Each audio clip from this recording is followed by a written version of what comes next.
Here's some of the stories trending this week at NASA. The SpaceX Dragon cargo capsule was recently detached from the International Space Station for its return to Earth just over a month after delivering about 5,000 pounds of supplies and experiments to the ISS. Dragon safely returned to Earth with more than 3,200 pounds of NASA cargo and science samples, completing the company's fourth resupply mission to the station. A destination station forum on October 27th at the U.S. Space and Rocket Center near Marshall Space Flight Center featured a series of live interactive panel discussions about some of the cutting-edge technologies being tested on the space station.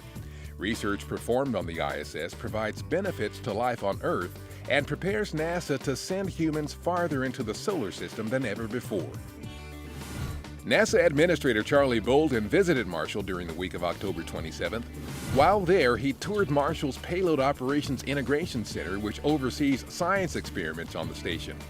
Station, this is Payload Ops Center Charlie Bolden for voice check. How do you read? The administrator put in a long-distance call to NASA's Butch Wilmore and Reed Wiseman to discuss recent activities on the orbiting laboratory and the crew's busy schedule.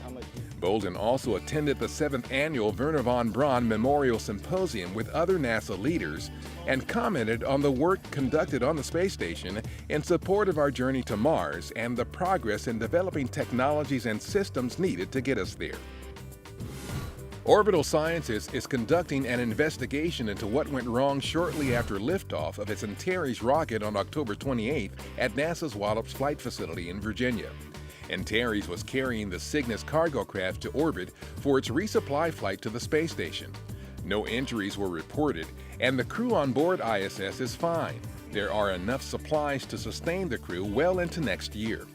Despite the accident, NASA remains committed to expanding the capability of launching cargo and crew from American shores to the International Space Station. After a 3-month stay at the station, the Russian Progress 56 cargo ship left on October 27th, loaded with trash and unwanted items. That made room for the Progress 57, which launched from the Baikonur Cosmodrome in Kazakhstan on October 29th, docking later the same day with almost 3 tons of food and materials.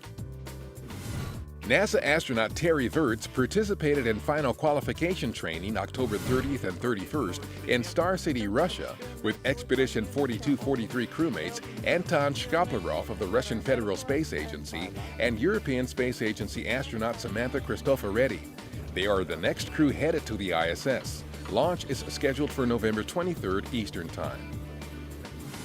Testing of a 35-inch long Space Launch System booster separation model in Langley Research Center's Unitary Plan Wind Tunnel is helping NASA engineers better understand the aerodynamic forces the real SLS rocket will encounter as it flies through the atmosphere. The wind tunnel produces airspeeds over 2,400 miles per hour. The SLS will be the world's most powerful rocket, capable of launching astronauts aboard the Orion spacecraft to deep space destinations. A naturally occurring trick on Jupiter produced a celestial treat of an image befitting Halloween. The photo taken by the Hubble Space Telescope appears to show Jupiter staring back at Hubble like a one-eyed giant cyclops.